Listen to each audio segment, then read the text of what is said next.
பெண்கள் குறிப்பாக இல்லத்தரசிகள், home makers. So ஃபேமிலியுடைய ரெஸ்பான்சிபிலிட்டிஸை வந்து அதிகம் சுமக்கக்கூடிய ராசிகளில் தனுசும் ஒன்று. நிறைய ஜாதகங்கள் ஆராய்ச்சி பண்ணி பார்த்ததில் தனுசு ராசியை சேர்ந்த பெண்கள் அதிகமாக குடும்ப சுமைகள் அல்லது ஃபேமிலி ரெஸ்பான்சிபிலிட்டிஸ் அந்த பொறுப்புணர்வோடு செய்யக்கூடிய தன்மை. பொதுவாகவே இந்த குருவுடைய ராசியில் பிறக்கிறவங்களாம் அதிகமான பொறுப்புணர்வுகளோடு இருக்காங்க. ஏன்னா குரு வந்து எப்போவுமே தனக்கு மட்டும் இல்லாமல் தன்னை சார்ந்தவர்களுக்காகவும் வாழக்கூடிய ஒரு கிரகம். அப்போ அந்த மாதிரி ஒரு பொறுப்புணர்வோடு இருக்கக்கூடிய பெண்கள், அதுலேயும் பர்டிகுலராக இந்த செப்டம்பரில் உங்களுக்கு என்ன ப்ளஸ் என்ன மைனஸ் அப்படின்னு நம்ம பார்க்கும்போது நிறைய ப்ளஸ் தான்.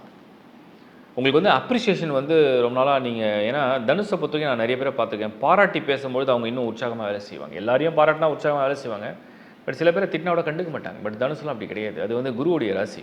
தன்னை யாராவது தாழ்வாக ட்ரீட் பண்ண தாங்கிக்க முடியாது. அப்போ அந்த மாதிரி ஒரு பாராட்டு மழையில் நினைகிற ஒரு மாதம்.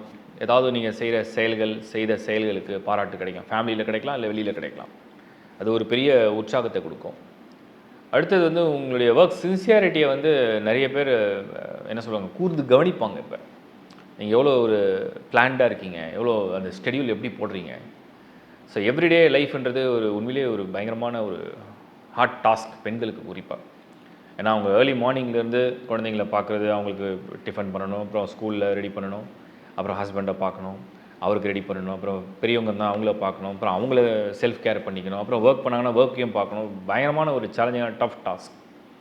ஸோ அந்த மாதிரி ஒரு இதை வந்து நிறைய பேர் கூர்ந்து கவனிப்பாங்க. எப்படி நீங்கள் இவ்வளோ செய்யணும் உங்களுக்கு கேட்க கூட செய்யலாம் இந்த மாதம். அதே மாதிரி சூரியன் வந்து உங்களுக்கு 9th ஹவுஸில் நல்லா பிரைட்டாக இருக்கார் செப்டம்பரில். செகண்ட் ஹாஃபில் ஒரு கேதுவோட கன்ஜெக்ஷன் ஆனாலும் அது உங்களுக்கு 10th ஹவுஸில் தான் கனெக்ட் ஆகுது. அதனால் எந்த பயமும் இல்லை.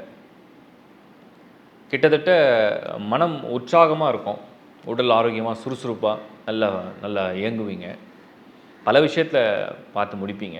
இதில் கொஞ்சம் சில பேர்லாம் அந்த இன்வெஸ்ட்மெண்ட், வீடு வாங்கலாம், ஒரு டோக்கன் அட்வான்ஸ் கொடுக்கலாம், கொஞ்சம் ஜுவல்ஸ் வாங்கலாம், இந்த மாதிரி ஐடியாலாம் கூட கொஞ்சம் நிறைவேற மாதிரி நல்ல மாதமாக இருக்கும்.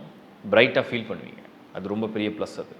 அதுலேயும் ஒர்க்கிங் உமனாக இருந்தீங்கன்னா ஒர்க்லேயும் உங்களுக்கு வந்து ஒரு சப்போர்ட் கிடைக்கும். அந்த மாதிரி ஒரு டைமாக தெரியுது.